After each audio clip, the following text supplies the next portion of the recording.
الشیطان الرجیم بسم اللہ الرحمن الرحیم۔ روانگی اگست 1947 سن 1947 ہندوستان کی تقسیم کے بعد بہت سے مسلمان پوروی پنجاب کی ریاستوں میں مرتد ہو گئے تھے۔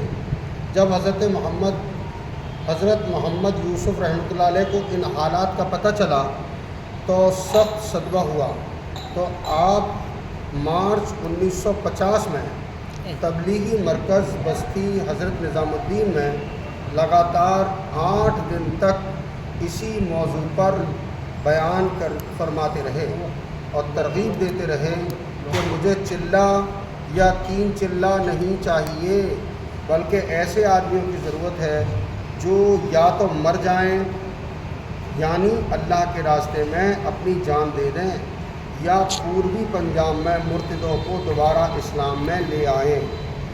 اب اس پر جتنا بھی وقت لگے وقت کی قید نہیں۔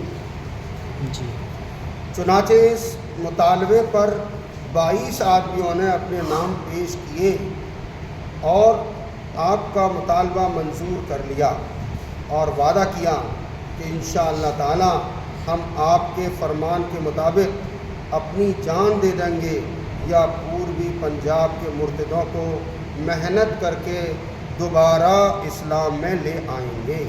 چنانچہ ان 22 احباب کی 2 جماعتیں 11 آدمیوں کی تشکیل کی گئیں۔ ایک جماعت کے امیر محمد اقبال صاحب اور دوسری جماعت کے امیر حاجی کمال الدین صاحب سہارنپور والوں کو بنایا گیا۔ مولانا محمد یوسف رحمۃ اللہ علیہ نے ننگے پاؤں مسجد سے باہر نکل کر خوب رو کر دعا کی دونوں جماعتوں کو اللہ کے سپرد کر کے دیر تک ان کو دیکھتے رہے اور دعا فرماتے رہے، اور جماعتوں کو رخصت کرتے وقت یہ فرمایا تھا کہ جماعتیں پانی پت پہنچ کر مولانا بقاء اللہ صاحب کے مشورے سے کام شروع کریں۔ خوف کی وجہ سے بے التفاتی۔ جب یہ دونوں جماعتیں پانی پت مولانا بقاء اللہ صاحب کے پاس پہنچی تو مولانا جماعتوں کو دیکھ کر کہنے لگے کہ تم یہاں کیسے آ گئے، تم ہم کو مرواؤ گے۔ جماعت کے احباب کو برا بلا کہا اور مسجد کے اندر جماعتوں کو ٹھہرنے نہ دیا اور باہر نکال دیا۔ جماعت والے مجبوری کی حالت میں شہر سے باہر نکل گئے اور ایک ویران مسجد میں جو امام صاحب کی مسجد کے نام سے مشہور تھی اس میں ٹھہر گئے۔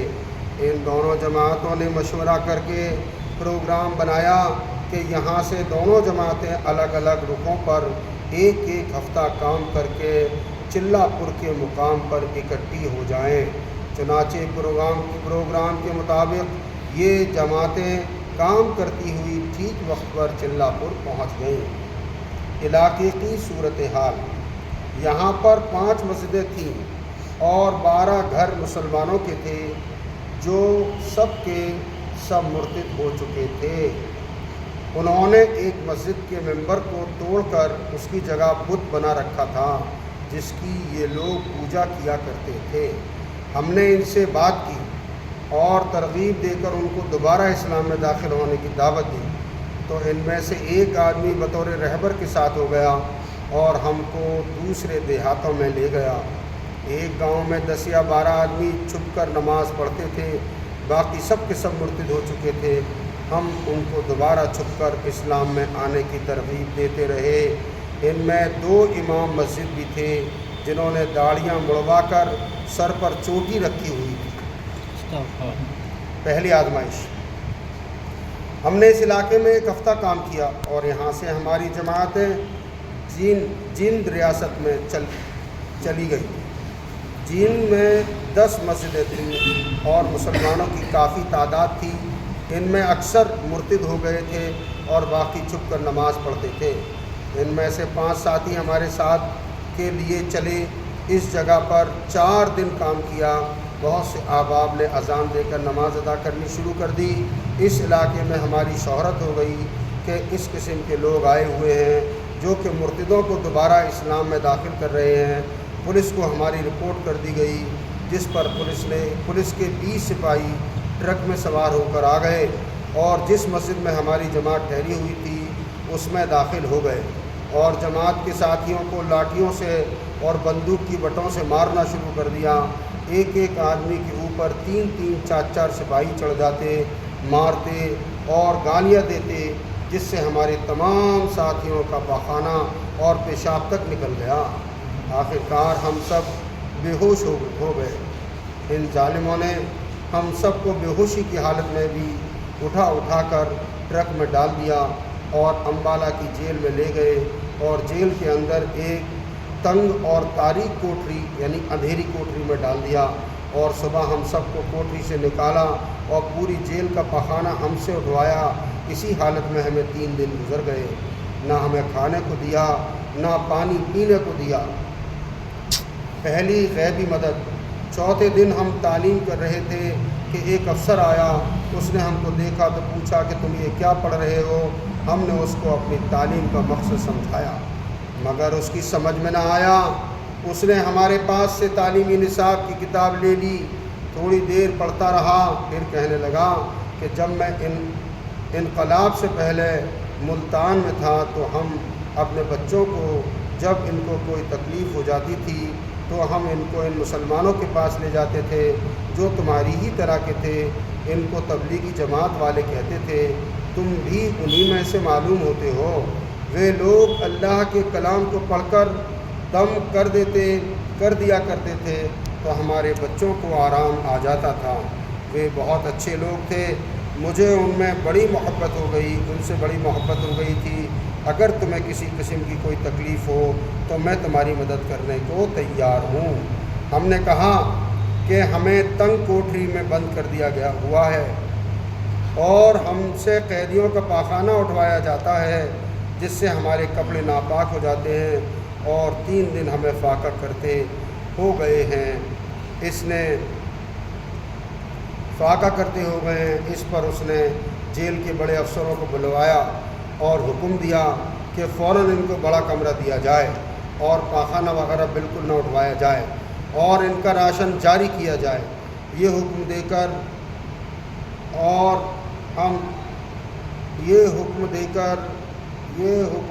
اور ہم سب سے مصافحہ کر کے وہ چلا گیا۔ اللہ پاک نے ہماری غیبی مدد فرمائی۔ اس کے بعد ہمیں اس جیل میں کافی آسانی ہو گئی۔ ہم اذان دے کر نماز پڑھنے لگ گئے۔ تلاش کرنے پر معلوم ہوا کہ اس جیل میں 240 مسلمان قیدی اور بھی ہیں۔ ہم نے ان کو دعوت دی تو ان میں سے تقریباً 80 قیدی ہمارے ساتھ نماز پڑھنے لگ گئے اور تعلیم سے بھی اکثر ان میں سے ہمارے ساتھ شامل ہونے لگے۔ اسی طرح اس جیل کے اندر ہم نے 18 دن گزارے۔ اس کے بعد ہمیں رہا کر دیا گیا۔ نیا حوصلہ، جیل سے رہا ہو کر ہم ریاست بوڑھیا میں چلے گئے۔ اس جگہ کے حالات بھی بہت خراب تھے، جس کی وجہ سے ہمارے 11 ساتھی میں دونوں جماعتوں کے امیر صاحبان کے چھپ کر نکل گئے۔ باقی 11 ساتھی رہ گئے۔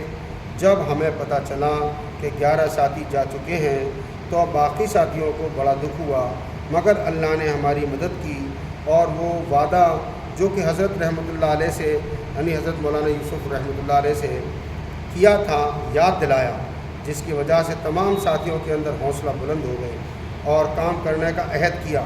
یہ 11 ساتھی جو رہ گئے تھے ان کے نام یہ ہیں: محمد فیض الدین بہاری، حافظ غلام رسول پنجابی، محمد سلیمان، رستم خان، الف خان، ولی خان، روشن خان، محمد اسحاق، یوسف خان، کریم خان اور قمر خان۔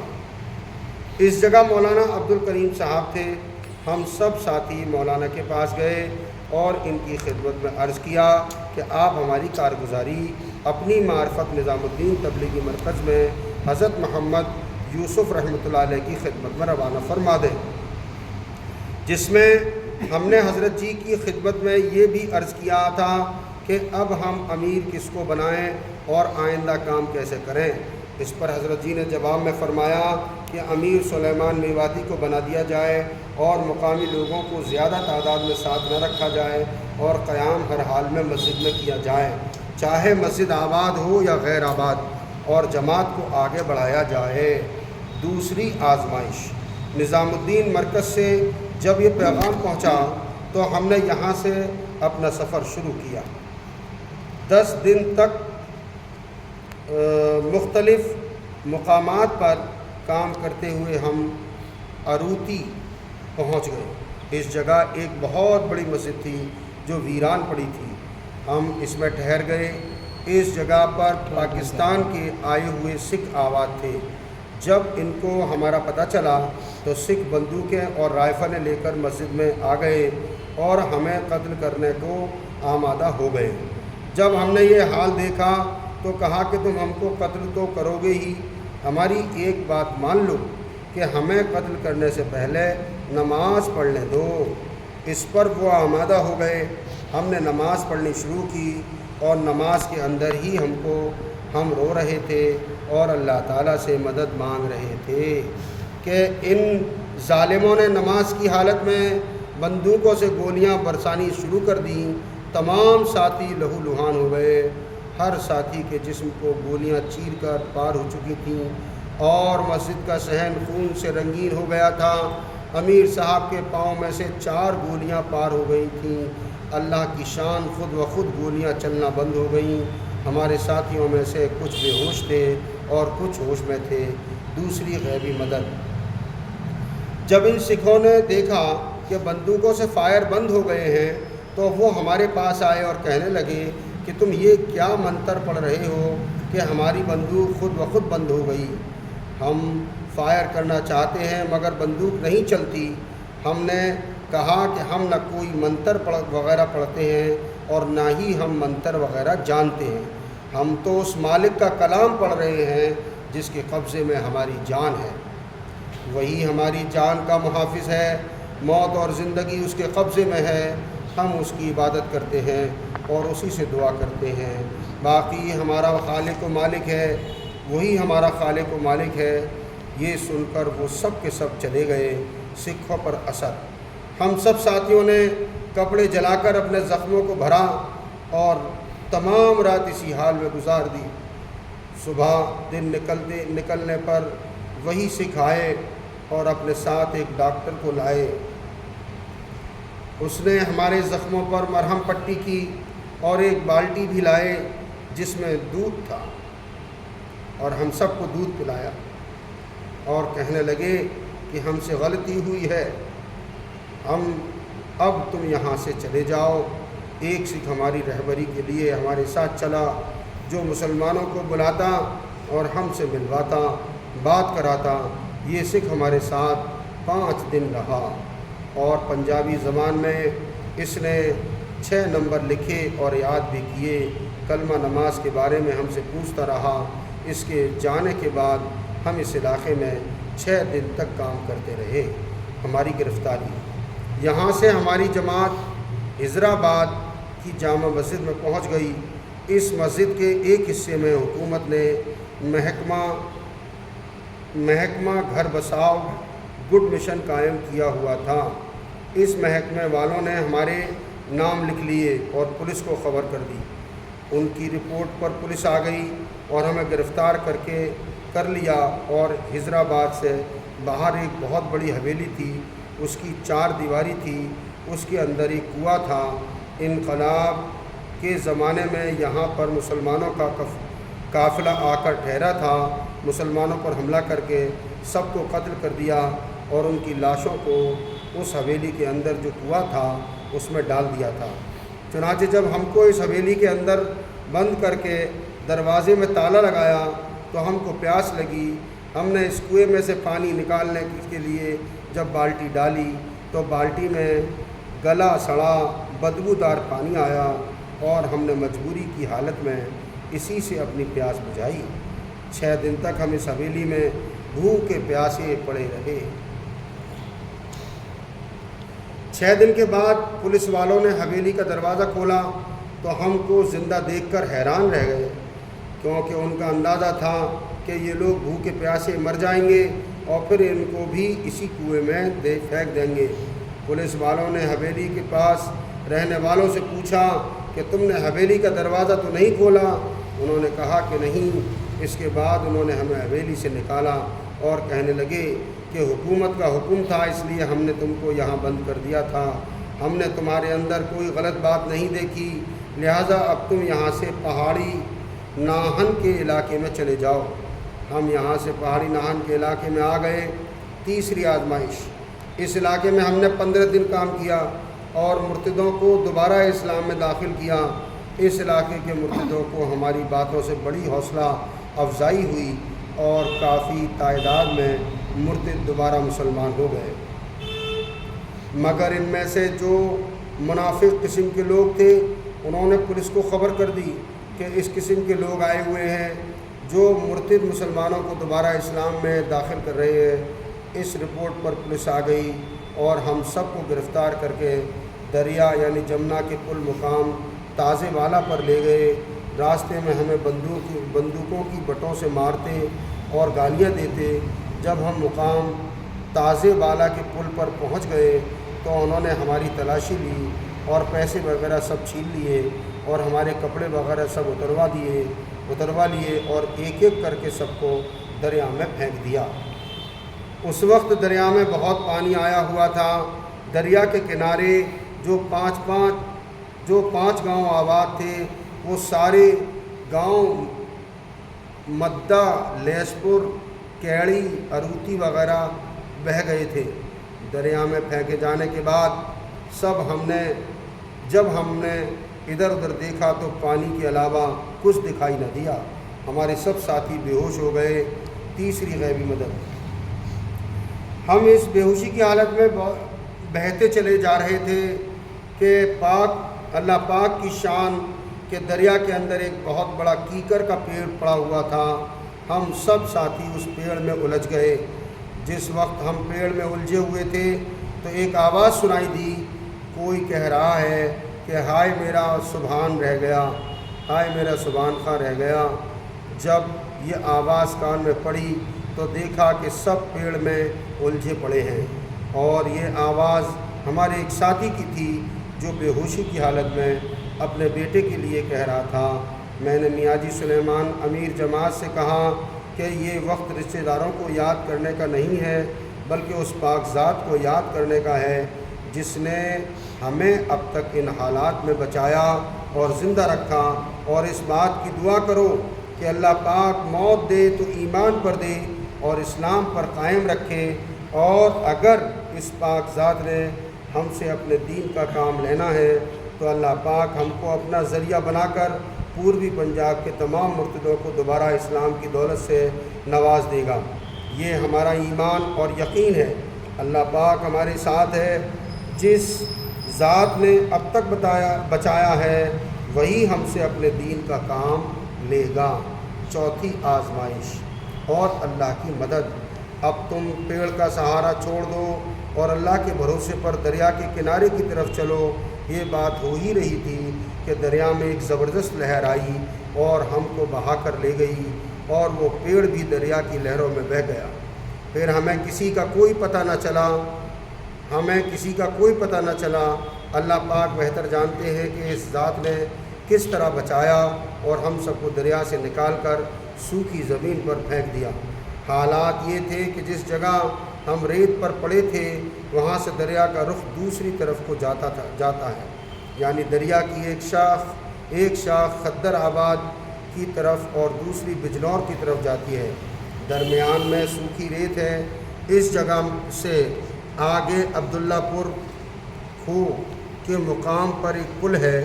اس پل کے نیچے لوہے کی جالیاں لگی ہوئی ہیں اور یہاں پر پولیس چوکی بھی ہے، ایک اسپتال بھی ہے۔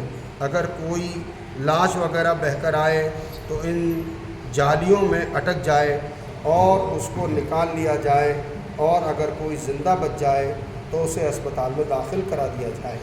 چنانچہ جب پولیس نے ہمیں دریا میں پھینکا تھا اس نے عبداللہ پور کے مقام پر خبر کر دی تھی کہ ہم نے 12 مسلمانوں کو دریا میں پھینکا ہے، ان کی لاشوں کو مت نکالنا بلکہ آگے دریا میں بہا دیا جائے۔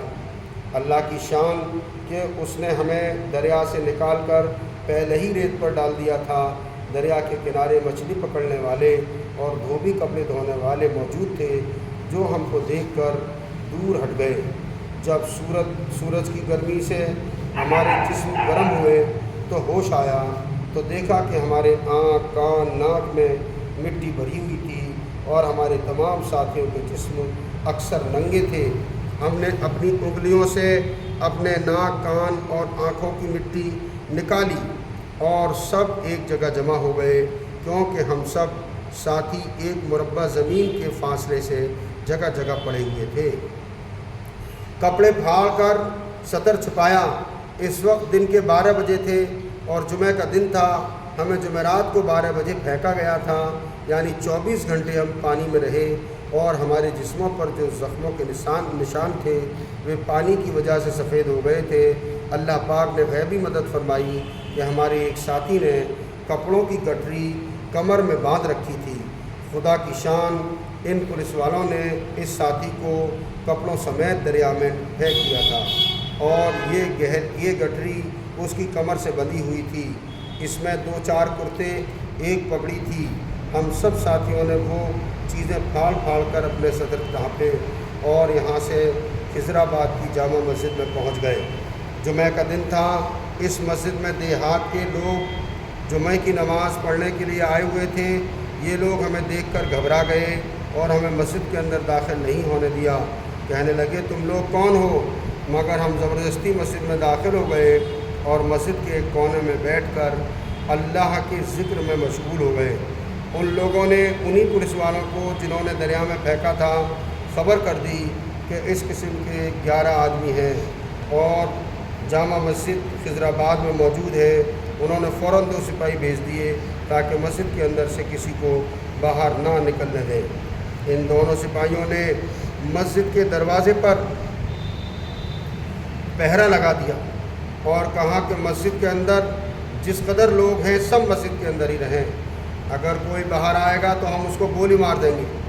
اس حکم کو سن کر وہ سب لوگ گھبرا گئے اور ہمیں برا بھلا کہنے لگے، یہ کہاں سے آ گئے؟ انہوں نے اپنے ساتھ ہمیں بھی مصیبت میں پھنسایا ہے، نہ معلوم اب ہمارا کیا حشر ہوگا۔ سکھوں کا مسلمان ہونا۔ تھوڑی دیر کے بعد اور پولیس والے آ گئے، جن میں انسپکٹر کرتار سنگھ، سب انسپکٹر کرم سنگھ، درگا پرساد، جیسا لال اور سمیر سنگھ وغیرہ تھے۔ انہوں نے مسجد کے اندر داخل ہو کر تمام مجمع کو ایک جگہ جمع کر دیا۔ ان میں ہم بھی شامل تھے۔ انسپکٹر کرتار سنگھ نے سب کے سامنے تمام حالات بیان کیے، جس طرح ہم کو دریا میں ڈالا تھا۔ کہنے لگے کہ ہم نے ان کے ساتھ بہت ظلم کیے، ان سب کو ننگا کر کے دریا میں ڈالا تھا کہ یہ ختم ہو جائیں اور دریا میں ڈوب کر مر جائیں۔ عجیب ماجرا ہے کہ یہ کیسے بچ گئے۔ معلوم ہوتا ہے کہ ان کے ساتھ کوئی زبردست طاقت ہے جو ان کو ہر جگہ ہر حال میں بچا رہی ہے۔ آج ہم بھی اسی غیبی طاقت پر جو ان کی محافظ اور نگہبان ہے ایمان لاتے ہیں اور اسلام میں داخل ہوتے ہیں۔ انہوں نے ہم سے کہا کہ اب تم ہم کو اسلام میں داخل کر لو۔ ہم نے اس مذہب کے اندر کھلی غیبی مدد دیکھ لی ہے۔ ہم نے ان سے کہا کہ ہم تو ان پڑھ ہیں، ہم خود دین سیکھنے کے لیے نکلے ہیں۔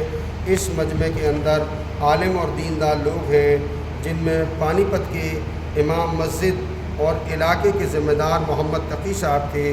انہوں نے ان کو غسل دلا کر کلمہ پڑھایا اور پورے طریقے سے دین اسلام میں داخل کر لیا۔ انہوں نے کہا کہ اب تم بالکل آزاد ہو، تم پر آج سے کوئی پابندی نہیں ہے۔ نصرت خداوندی کا نظارہ۔ ہماری آزادی اور سکھوں کے اسلام قبول کرنے کے بعد انہوں نے ہمارے لیے کپڑے منگائے اور دودھ، مٹھائی اور کھانا وغیرہ خوب کھلایا۔ جس وقت ہم کھانے پر بیٹھے اس وقت 6 بج چکے تھے۔ گویا 30 گھنٹے کے بعد اللہ پاک نے ہمیں کھانا کھلایا اور اپنی قدرت سے یہ 30 گھنٹے کا عرصہ اپنی حفاظت میں رکھ کر پورا فرمایا، اور ہمارا یہ عشرہ بڑے اعزاز و اکرام سے گزرا۔ دور دراز سے مسلم اور غیر مسلم ہماری زیارت کو آتے تھے اور دعائیں کراتے تھے۔ بہت سے مرتد خود بخود دوبارہ اسلام میں داخل ہو گئے۔ حضرت جی رحمۃ اللہ علیہ کے ارشاد پر نظام الدین واپسی۔ یہاں سے ہم نے اپنی کارگزاری تبلیغی مرکز کو روانہ کی۔ حضرت جی مولانا محمد یوسف صاحب رحمۃ اللہ علیہ نے نیاز الدین محمد مرچونی صاحب کو رقم وغیرہ دے کر ہمارے پاس بھیجا اور فرمایا کہ میاں جی کے ساتھ واپس نظام الدین آ جائیں۔ چنانچہ 5.5 مہینے کا عرصہ گزار کر ہم میاں جی کے ساتھ واپس نظام الدین پہنچ گئے۔ حضرت جی رحمۃ اللہ علیہ نے تفصیل کے ساتھ ہماری تمام کارگزاری سنی اور خوب دعائیں دیں۔ کام کی دعوت۔ قابل احترام بزرگوں، دوستوں، اللہ پاک اپنے ان بندوں سے خوش ہوتے ہیں جو دین کی محنت کے لیے اپنی جان کی بازی لگاتے ہیں۔ انہیں اللہ تعالیٰ دنیا اور آخرت میں انعامات اور عطایات سے نوازتے ہیں جو اعلیٰ صفات کے حامل ہوں۔ اللہ پاک کی ذات عالی، اس کی قدرت اور عظمت پر اور جملہ صفات پر یقین رکھتے ہیں، اسی ذات کے راضی کرنے کو مقصود بنائے ہوئے ہوں، اس کی اطاعت اور بندگی میں گردن جھکائے رہتے ہوں، اور حضرت رسول اکرم صلی اللہ علیہ وسلم کی ذات گرامی اور آپ صلی اللہ علیہ وسلم کی سنتوں کو محبوب رکھتے ہوں۔ نماز، تعلیم و تلاوت قرآن پاک اور اللہ کے ذکر میں ان کا دل لگتا ہو، انسانوں کے حق ادا کرنے والے ہوں، بڑوں کی تعلیم اور چھوٹوں پر شفقت، آپس میں محبت اور معاملات میں صفائی ان کی پیاری عادت ہو، دین کے مٹنے کا غم اور کڑن سینے میں لیے ہوئے ہوں، اس راہ میں مصیبتیں اٹھانا اور عزیزوں کے طعنے سننا اور طبیعت کے خلاف باتوں کو برداشت کرنا ان کے لیے لذت کی چیز ہو جائے، اور اپنی قربانیوں کا بدلہ آخرت میں چاہتے ہوں، ذلیل دنیا ان کے دلوں سے کوچ کر چکی ہو۔ یہی وہ لوگ ہیں جنہیں آخرت میں بڑے بڑے درجات ملیں گے۔ اللہ تبارک و تعالی ہم سب کو اہل سنت سے زیادہ عمل کی توفیق نصیب فرمائے، ایمان پر خاتمہ نصیب فرمائے، اپنی رضا والی موت نصیب فرمائے، جب تک زندہ رکھے اسلام پر زندہ رکھ اور ایمان پر خاتمہ نصیب فرما۔ وآخر دعوانا ان الحمد للہ رب العالمین۔